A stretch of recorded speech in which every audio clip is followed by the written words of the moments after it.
Have you ever seen Ratatouille? There's this scene at the end of Ratatouille, where the big evil food critic is taking a bite of the food he's been served, and he's fucking transported back to his mom making the same dish when he was a kid, and he drops his pen and gives the best review of his life to the restaurant. In this moment, I am Anton Ego.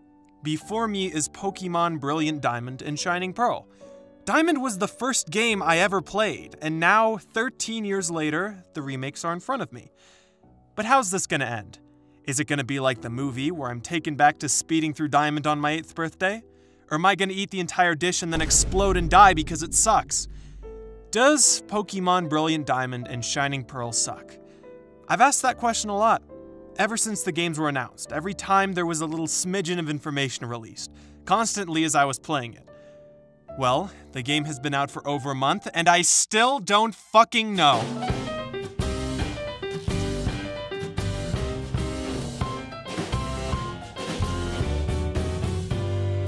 Man, these games are weird. Brilliant Diamond and Shining Pearl have not had the best launch cycle. We all know how the reveal went. But we got nothing for 6 months afterward. No other info, no real announcements, nothing that kept me invested or excited other than Weasel in the Switch OLED promo. Compare this to every other mainline Pokemon game in recent years. I can't remember this much radio silence or lack of new info ever. I remember Googling Pokemon Sun and Moon news every day in between classes and seeing new reveals, areas, etc. It felt like every week they had something new to show off, but now, we hardly got anything for this game. From February to August, it was completely silent. That's probably because the development for this game has been whack. Just a speculation, but between the fucked up leaks, early discovery of glitches, the fact that Brilliant Diamond and Shining Pearl are the same game with one flag changed, and this, oh my God! There were a lot of reasons to not like this game before it even released. But now we've had a while to chew on it, and as you can tell by the title, I'm feeling a little mixed. Give me like 15 minutes to defend myself before you hit the comments section. I guess if we're gonna tackle this game, let's start from the beginning, and the most notable aspect of BDSP. No, not this. Ilka. This is the first mainline Pokemon game developed by a third party, which caught me off guard. As I said in a previous video, people have been clamoring for a different studio to try their hand at Pokemon since Game Freak is a shitty company that doesn't know how to make games or something like that. But Ilka? Who are these guys? I've never heard of them before.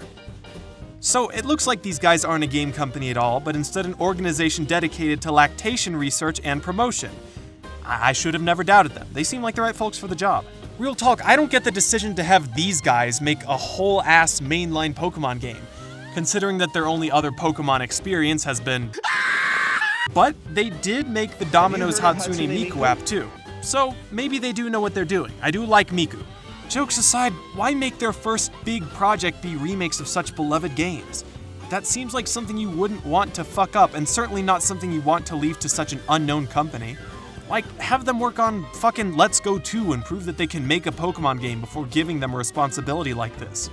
It seems like there are a lot more studios that would be more experienced, but I guess Stephanie George was the developer Game Freak was looking for. Good on you, Stephanie. I was willing to cut them some slack at first. This might be a weird thing to talk about in a weirder comparison, but boom. Metroid Prime is one of my favorite games, and it was also made by a relatively new, unknown studio that was suddenly given this massive responsibility of the first 3D Metroid game. And look how it turned out! This game fucking rules, and so has everything else Retro put out. Honestly, I like the Prime games even more than the first-party Metroid game, so maybe the remakes would be a surprise smash hit like Prime. This is what I told myself for the better part of a year to cope. And look where that got us. Let's get some of the bad shit regarding BDSP out of the way first. Not only is there a blatant polish missing and weirdo shit dolloped throughout, these games are glitchy as fuck. Looking at Twitter during the week surrounding this game's launch, there was just the craziest shit you'd never see in any other recent Pokemon game. Of course, there was relatively tame stuff like getting stuck in Snowpoint's gym or skipping Snowpoint's gym, but the way this game has been split open is insane. People were duplicating items, going out of bounds practically everywhere, and skipping the entire game because of some menu glitching. Make no mistake, crazy glitches are definitely common in Pokemon games that released 20 years ago. I'm not trying to defend this at all, but a lot of these issues have since been fixed, and very few of them have actually hampered normal gameplay. I don't know how many people would have found out you can skip the whole game without being glued to Twitter or Reddit or whatever. Reason I'm saying this is that it didn't affect my enjoyment of the game until I knew it was possible. I'd be playing for 4-5 hours, having a great time, then I'd go on Twitter and see B-Barrel having sex. I think this is the kind of stuff that people point to as evidence for these games ripping total ass, and that's kinda fair. Please, just keep it in the daycare next time, you two. There was a lot of other minor issues that I took notice of, things that I'm gonna chalk up to either the game being rushed, lack of experience, or lack of polish. Little bits and pieces scattered throughout. Like how when you run out of a rappel, the window just asks if you want to use another one without specifying what one is, or that your rappel ran out. Or how B-Barrel fucking hits his head and drowns when you stop surfing on him. Some camera silliness too, which was minor but enough for me to notice. Like how important battles all have the same dumb fucking pan, or okay, look at this. Look at how Barry just spawns in before the camera even starts to pan down to you. Homie, what are you doing there? A big issue for me was how it felt moving around in the overworld. Because your character has 360 degrees of movement and the game is still mostly tile-based, like Diamond and Pearl, some funky shit happens. Not explicitly with glitches or skips, but just moving around in narrow spaces, my character would get stuck on a corner or get caught on nothing at all. This was really common. Sorta related to this, what's weird is that in every cutscene in the game, all the NPCs still walk like the overworld is a grid. Why? It felt like they just copied this shit in from Diamond and Pearl. I'm gonna segue that into talking about the game's graphics, art style, and design, because that got the most shit during the initial presentation. People were comparing it to Lego, Habbo Hotel, once again getting pissed off that it wasn't cutting-edge graphics. Gonna be honest, I've grown to like the character designs. Definitely not what I was expecting, but certainly not the worst thing in the world. Only thing that really bothered me with the chibis were the fingers and their dumb fucking waddle. But when the camera's all the way up here, you barely even see them, so chibis are okay in my book. Except for Cyrus, because he looks weird. Why does the game's text only refer to Cyrus as boss? Why does he have the Christian claw? The fuck is up with this guy? My biggest problem with the game's presentation was with the overworld. Like the website says, the game tries to be a faithful reproduction of Diamond and Pearl, right down to copying the maps almost exactly. They barely made any changes, just took the existing map and splatted them into whatever 3D RPG maker they used. When Sun and Moon came out, Pokemon jumped from grid-based maps to, well, not that. Now environments could wind and curve around and things were a lot less blocky. When I was playing Sun and Moon, it sort of made me think, what if, when they remade Diamond and Pearl, they made the overworld look like this? Keeping the general size and paths of the routes and cities, but maybe sprucing it up so it looks cooler and more modern, like Sun and Moon. That's a shitty explanation, but just taking this and making it look like this. Nope, they kept almost everything the exact same. I really shouldn't have gotten my hopes up.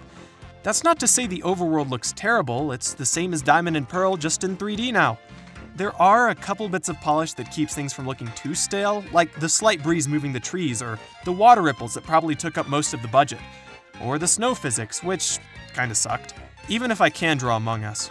I think there was so much missed potential by making this design choice. Going off of design alone, there are hardly any areas that feel like a definitive upgrade from how they looked a million years ago. Again, I don't sympathize with this crowd at all. It looks fine, I guess, just meh. There are a few graphical changes I really like though. This map of the overworld sorta looks like how it does in Sword and Shield, which is a nice touch. And the new battle backgrounds are great, definitely a lot better than the initial trailer.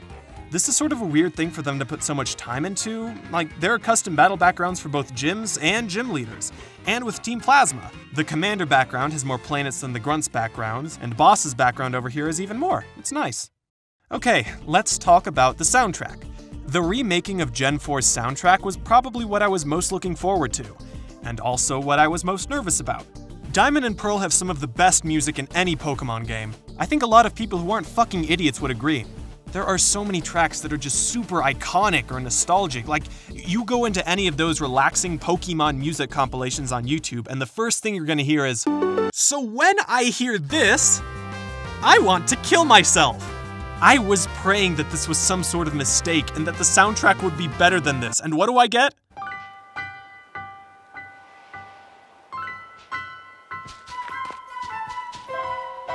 Oh fuck, it's good. This is probably just my nostalgia talking, but the soundtrack is amazing. I barely have any problems with it. Not only did they give it the upgrades it deserved, but there are these subtle alterations throughout that really make it feel new. Like Barry's theme has this little harmonica throughout certain sections that really make you feel like you're beating up a scrappy little 12-year-old kid.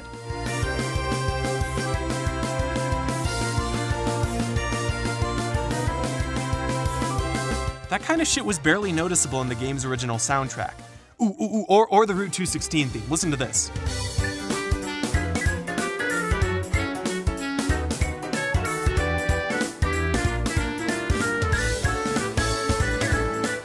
The original track was great, and it shows up in a lot of those relaxing music compilations too, but this is even better.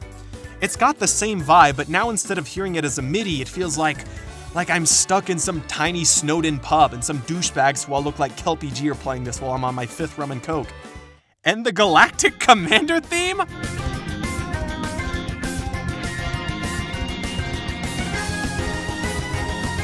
This is way better than the original. Oh my god, and for the gym leader theme, they got the drum guys from Mad Max on the track.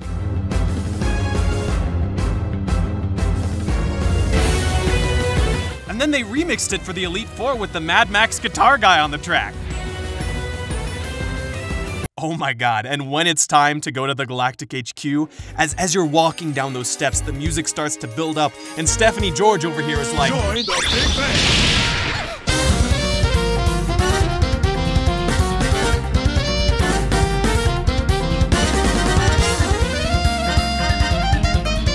God damn, they got so many songs exactly right, like they cranked almost everything to the max. They're not reinventing everything, but adding these extra little flavors and updates to make these tracks even more aesthetic.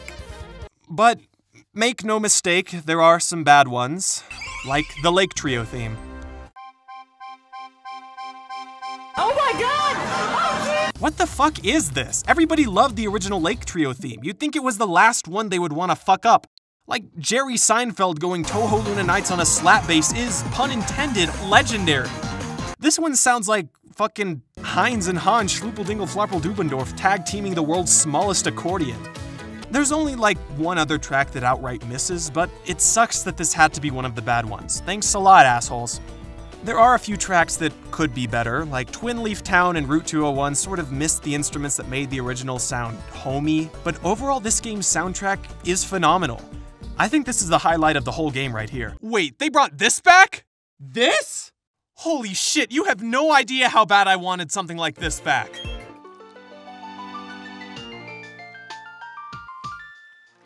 And they sorta borked the sound quality. Nah, you know what? Fuck it. I'm not gonna be that guy. They didn't bork it too badly, it still works! Let's fucking go! Enough of the nostalgia trip though. What's new? Why should you buy this game instead of just emulating Platinum? One of the most notable new additions is the Grand Underground. The newly added wild Pokemon and rare encounters are a massive plus and definitely help me enjoy the game. You know how everyone jokes about how people always choose the same 6 Pokemon for every Sinnoh team? Well, fuck out of here with that, you can get Houndoom before the second gym! Even if there are a lot of repetitive mon in the Underground, that just makes it all the more special when you finally find a rare one. Now you can get Munchlax without killing yourself. The diversity in areas and habitats are even better, and so is the fact that Pokemon and their levels change throughout the game. What isn't as nice though are the statues. While you do get a boost to certain encounter rates if you have enough statues, I barely noticed any differences no matter how many statues I got. Unless I was looking for a certain Pokemon, which I hardly ever was, these things weren't very useful. But what's worse is how these statues outright replace how secret bases were decorated in Diamond and Pearl. Now instead of being unique and customizable, everybody's secret base looks like something out of Hoarders. It's not just that, a lot of the stuff in the OG Underground got gutted completely. You can't plant spheres, you can't set traps, you can't play CTF anymore. This is gonna sound stupid, but I was looking forward to that, because I never got to do any of this stuff online as a kid. My parents were the type of people who thought that I would get targeted by pedophiles or gangbangers if I ever went online, so this was an experience I missed out on. I get that they were completely changing the Underground's purpose, though, and I think I'm fine with that. It's better than using the same 6 Pokemon everybody else does. Another big change they made was with the movesets, abilities, and items of a ton of important battles. Gyms, the Elite Four, and some important trainers have been juiced the fuck up, and there's an extra layer of challenge added to even the most trivial parts to these fights. For example, Maylene's Meditite, her first Pokemon. Easy peasy, hit it with a super effective move and it usually dies in one hit. And if it doesn't, then you tank a hit and kill it next turn, right? Well, now this motherfucker has screens and light clay. So if you don't kill it in one hit, you're gonna be suffering for the rest of the battle, and then you're really gonna be in trouble when Lucario comes out. Almost every Pokemon in these battles have an item or some strategy that goes with them, and it gets even crazier with the rematch battles. This didn't make the game too hard until the endgame territory, where some of these movesets made me want to chug some fucking antifreeze. But other than that, this was a great change. Some various cuts and replacements throughout the game though. No more game corner because gambling is bad. Instead, we have a clothing shop with the same music. Oh, fuck yeah! This kinda sucks, but I think everybody liked the game corner just for the music anyway, so who gives a shit? In that same vein, we can't forget about ball capsules, which are so important that they get their own button in the main menu. And that is very funny, since they removed letters and the ability for your Pokemon to say Fortnite as it comes out. You can't arrange your stickers to make a dick either, so why even bother? I don't understand why they would just nerf it this much. Also, we have Rauminous Park, which I haven't touched, but you get legendaries, yay! Now that every game has some way of getting a ton of legends, this doesn't feel as good of a feature as the Grand Underground or the new battles, but I mean, this shit doesn't have a GBA slot, so I guess they had to do something with Pal Park. Like I said, I haven't given it a try and I don't know if I want to, but if you want legendaries, there you go. Also, there's this boss fight to get the Grisius Orb. No, this doesn't count as adding shit from Platinum. I'm not gonna bother with this either, especially after the last boss fight, fuck off. There's a couple of returning features from Sword and Shield too, like the EXP share always being on, which a lot of people dislike. Myself included. Make no mistake, I hate grinding, so this is good to have, but I wish I had a way to toggle it on and off like we used to. Oh, we can't forget follow Pokemon, dude! Oh my god, everybody loves follow Pokemon. Okay, Wormy, let's go! To be fair, he is a worm. How? How do you do that? How do two separate studios manage to fuck up the exact same thing in the exact same way? It can't be that hard. Game Freak did it 10 fucking years ago. It's arguably worse here than it was in Sword and Shield because your Pokemon constantly gets caught on stuff, they still teleport to you, and sometimes they get fucked by NPCs or stuck on tight ropes. It's almost funny how fucking badly this was implemented. Matter of fact, it's very funny. How am I supposed to enjoy follow Pokemon if they don't even fucking follow me? Also, why is every Pokemon the same size? Most of the time I don't care, but Baby Dialga makes me wonder why I got into video games in the first place. Again, this issue did not exist 10 years ago. I guess Pokemon fans wanted this shit back so much that it just got monkey pawed. You guys had zero reasons to fuck this up again, and now you made me sad. What I don't get is why they would carry stuff like this over and not fix this shit! I just don't get it. I don't understand why you would reverse a quality of life change that has been present for over a decade, with no good justification. Was it just so you could have the underground people sell stuff that wasn't statues? Or was it to keep your game faithful to the originals? Even if gym leaders give you more than one of certain TMs, this is insanely stupid. I'd much rather have reusable TMs instead of both of these things. Okay, I gotta stop getting so fucking mad. Let's talk about some of those quality of life changes that were to the game's benefit. In Diamond and Pearl, when you saved your game after taking a Pokemon out of the PC or doing anything really, this would happen.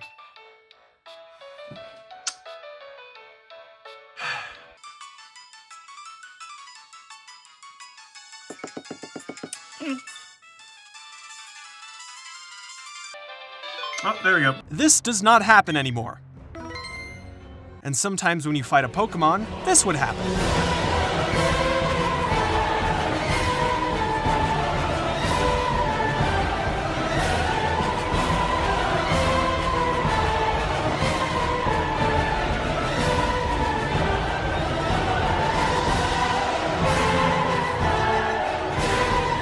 This does not happen anymore. These are two huge issues that were in Gen 4, and they got fixed. Shit is awesome. Remember in Diamond and Pearl how people had to either give up move slots or a party slot just to be able to traverse the game? Well, now you just have to do this. I think it's safe to say that HMs were always stupid. Sure, boulders or bodies of water provided an easy way to prevent progression until a certain gym was beaten, but at the cost of move slots or party members? Even worse is, like, when you see an item that requires cut after you've stopped giving a shit about cut. So you have to go back, pull some schmuck from your PC, and go back to get the item, only for it to be something worthless. But, again, now you just have to do this. Which kinda defeats the point of the obstacles in the first place, but I'm not complaining. Okay, let's take a minute to shift gears again. Because if we're talking about quality of life changes from the original Diamond and Pearl and things the remakes added and improved upon, there's a big issue that we run into. I'm sure you all know what it is by now, and honestly, I think this is the biggest problem with these games. Worse than the glitches, the follow Pokemon, the Guilty Gear lobby characters, the biggest problem with these games is that they remade the wrong fucking games. Before we get into that, let's shift gears again. Forget about BDSP and Gen 4 for a second, let's talk about Gen 3. Ruby, Sapphire, and Emerald, not these guys. Just like me and Gen 4, these games were a part of a lot of people's childhoods. There's a lot to like in these games. Massive improvements to graphics when compared to Gen 2, great Pokemon design, secret bases, the trumpets. Gen 3 remakes used to be a huge meme back in the day. Everybody loves Gen 3. I fucking hate Gen 3. I've beaten a main game from every generation of Pokemon except for this one. And every time I tell myself I'm gonna buckle down and finish the copy of Emerald that's been rotting in my collection for years, I always give up within 10 minutes. Playing this game after enjoying all the changes from the past 5 generations of Pokemon is nigh impossible for me. There's too much dumbass shit I gotta deal with, like, for example, the physical special split. I didn't know this was a thing until a few years ago, but it's completely ruined my enjoyment of these games. I like to have at least a rudimentary plan for a team before I start a new Pokemon game, and even if I'm just playing it by ear, I like to do some research and see if the Pokemon I'd like to use are actually good. But now I have to take this shit into account too. That is the corniest thing in existence. And it means that cool Pokemon that I'd like to use, like Sharpedo or Azumarill, are completely worthless. This single-handedly turns me off from enjoying these games. But it's not just this. The one-time use TMs are, again, stupid. You can't run indoors, secret bases serve zero purpose because what the fuck is record mixing? Some wild shit was going on with Feebas. I have to deal with this dumb fucking worm light that gives me a headache or else I can't see the game. I gotta replace the batteries on this thing, I gotta replace the batteries on this thing. I just don't fucking care. There are too many things I hate in these games and I have zero nostalgia connection to them. But 9 years after Emerald dropped, we get these. And every single problem I just mentioned just vanishes. I have no attachment to Gen 3, but I have a hell of an attachment to ORAS. The environment, story beats, design, progression, and Pokemon are more or less the same, but ORAS allows me to experience them without wading through shit city, because it brought over changes that were introduced in Gens 5 and 6. TMs are permanent, the physical special split has been obliterated, secret bases are now fun as hell and can be used to grind, record mixing isn't a thing anymore, you have the GTS now. I mean, you had the GTS, but I guess hackers took it over. But there's also plenty of new ideas introduced in XY that were also brought over, like Pokemon Ami and Megas, fuck yeah! And there's plenty of new stuff thrown in for the sake of being new, like the Delta episode or flying around on Mega Latios. That's fucking awesome! Omega Ruby and Alpha Sapphire are great games because they take the environments, music, aesthetic, and Pokemon from Gen 3 and get rid of all the Dumbo shit that held it back. Not only that, but they build upon ideas and mechanics that were more modern too, like Megas. These aren't just great games, they're great remakes, and totally outclass the games they're based upon. BDSP's biggest weakness is that they aren't good remakes. They don't seek to fix some of the biggest things that held Diamond and Pearl back because a lot of those were fixed in Platinum. And BDSP does not include content from Platinum. Again, this doesn't count. So in a way, they're remaking an outdated version of a game while not fixing the things that were fixed in an already updated version. Sure, fixes to HP drain and HMs and stuff weren't in Platinum, but they still missed a lot of stuff. Let's go over some of that stuff now.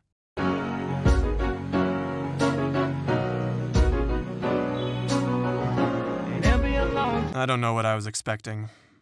They're never going to bring this back. I need to stop thinking they will. You know, the last games that had the Battle Frontier are old enough to be in middle school now.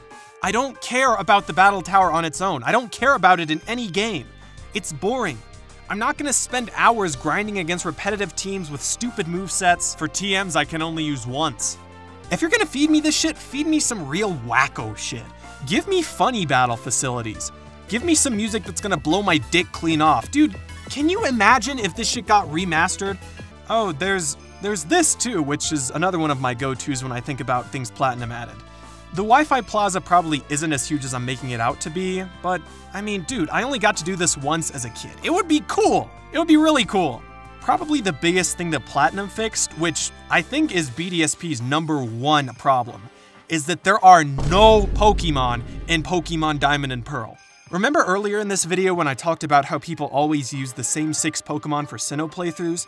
Well, that's because there are only 6 Pokemon worth using that aren't a pain in the ass to get. What the fuck am I gonna do, use a Lumineon? I'd rather die. The Grand Underground encounters definitely fix this issue, and it gives you a lot more freedom and diversity when it comes to using cool Pokemon. But it doesn't change the fact that the Pokemon you encounter and fight in trainer battles are extremely similar throughout the entire game.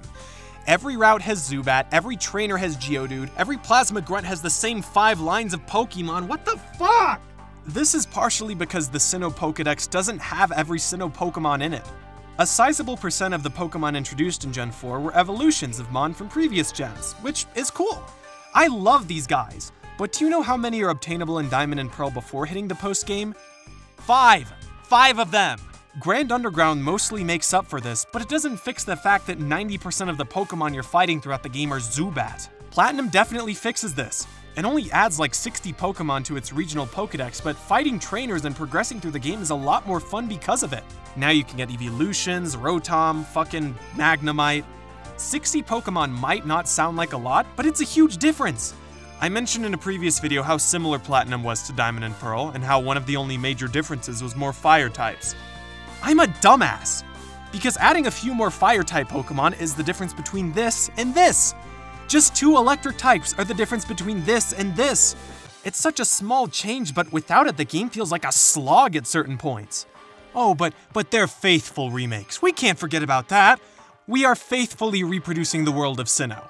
Now, before you hit my comments talking about how Pokemon fans are impossible to satiate, I want to make the bold claim that nobody was worried over whether or not these games were going to be faithful enough. I haven't seen anyone who's been like, if they don't perfectly recreate the tiles and the encounters and the moves, I'm gonna throw a fit. That being said, what does that even mean? Faithfully reproduced?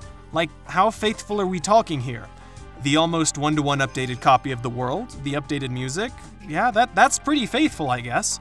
The breakable TMs and shitty encounters? Those are faithful too, but they fucking suck. The EXP share bullshit and the updated movesets? Well, those aren't faithful at all. Not only is this design choice confusing, but it leaves little room for growth or big changes. Outside of follow Pokemon, EXP share, and HMs being more or less dumped, very few of the big ideas that were in Sword and Shield are present here.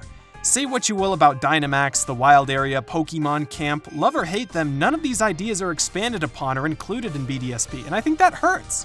This is where it differs as a remake from ORAS. It doesn't seek to build upon things that were introduced in previous generations, and because of it, the games feel disconnected, almost like they're a spin-off instead of a mainline game. Fuck's sake, there's not even gonna be an official competitive format. Even though there's a thriving format up on Showdown, the game isn't gonna have any VGC or tournament support that would help bring something new to this game, and people aren't happy about it. It really does feel like it's in the same camp as Let's Go, where it's built like a Pokemon game on the surface, but it sorta isn't. From the looks of it, all the new and cool shit, new evolutions, mechanics, gimmicks, etc., those are going into Legends Arceus, which is on purpose. Honestly, I like the look of this game, and I'm excited that they're trying something new and cool, but why couldn't we get any of that energy here? It feels like this was supposed to be the new Pokemon games, and BDSP was used to fill a quota. Again, I understand that this distinction was on purpose, but I just disagree with it. Brilliant Diamond and Shining Pearl are constrained by this need to be faithful. There's some stuff from Sword and Shield that's implemented, but not enough to fix the game's biggest issues, which were included for the sake of being faithful. Every other negative I've mentioned, which includes B-Barrel having sex, pales in comparison to this. These games are just weird. Ever since Brilliant Diamond and Shining Pearl were announced, there's been this thought that I've repeated in my head every time I remember they exist. They only get one chance. One chance to remake Gen 4, games that are held close to a lot of people's hearts. Games that deserve an upgrade and a new way to play and new people playing. If they fuck it up, they lose that chance. They can't remake the same games twice in a way that works. And all of the people who grew up with these games, they miss out. And looking at these games as a whole, it's easy to feel like everything went wrong. The glitches, the lack of changes, the lack of updates, the fucking Miku Dominoes people working on it. They missed their chance. Diamond and Pearl are always gonna have subpar remakes, and all we can really do is hope that they don't make the same mistake when we're all in our 30s and Jack Black and Walter White come out. I'm disappointed. I'm sad, and now that it's all said and done, there's only one more thing to ask. Does Pokemon Brilliant Diamond and Shining Pearl suck? No. With like 2 or 3 question marks after it, in parentheses. I had tons of fun playing Brilliant Diamond. It was awesome to tackle games that I hadn't played in years, but this time with more freedom in terms of choosing my team, and a lot more extra challenges I would have never seen in Generation 4. It was a blast seeing how certain environments looked or how they changed the music. Every time I entered a new area, I was like, okay guys, please don't fuck this song up. And most of the time they didn't. I don't have to deal with HMs or the stupid fucking HP drain, and the only real glitch that I had was this. I understand why people are shitting all over these games though, because the general stability and dumb mistakes definitely bring it down. It was sort of hard for me to come to a verdict on this one because these games are so nostalgic to me. Trying to personally determine which parts of BDSP are actually good and worthy of praise, and which parts are things from Gen 4 that I'm just wistful over. There were so many times that I would read a YouTube comment or find something else stupid about these games that would make me go, damn, these games are super ass, I'm gonna have to redo this whole video. If you feel like these games are shitty, unfinished cash grabs that have a million things wrong with them, I get where you're coming from. BDSP can feel clunky as fuck, but I had a good time playing it. They're okay games, but they're abysmal remakes. Put these games next to Platinum, and a lot of the positives I mentioned fly out the window. Platinum is far from perfect, but come on. A better Pokédex that you don't have to grind underground for, the Battle Frontier, this, no EXP share bullshit, Battle Revolution connectivity. It may be the nostalgia talking, but I see very few reasons to pay $60 for this instead of just emulating this for free. It looks like that's it for BDSP. We're not gonna get any big updates, no VGC support, and if we do ever get DLC, it's gonna be the Battle Frontier for 20 bucks. I'm not gonna hold my breath. They had one chance. Ilka, my good friends, I appreciate your hard work. Your recreations of the things that made Sinnoh great and the things that made my childhood great were pretty cool. Many of the changes you made were thoughtful and made the game more fun. Despite everything negative I said in this video, you didn't entirely fuck it up. At the very least, you gave us a killer soundtrack. Good on you. So, I appreciate you for trying. It was a big risk, and it's not one that you should take again. Stick to Miku next time. If you even think about touching Black and White, I'm gonna fuck you up.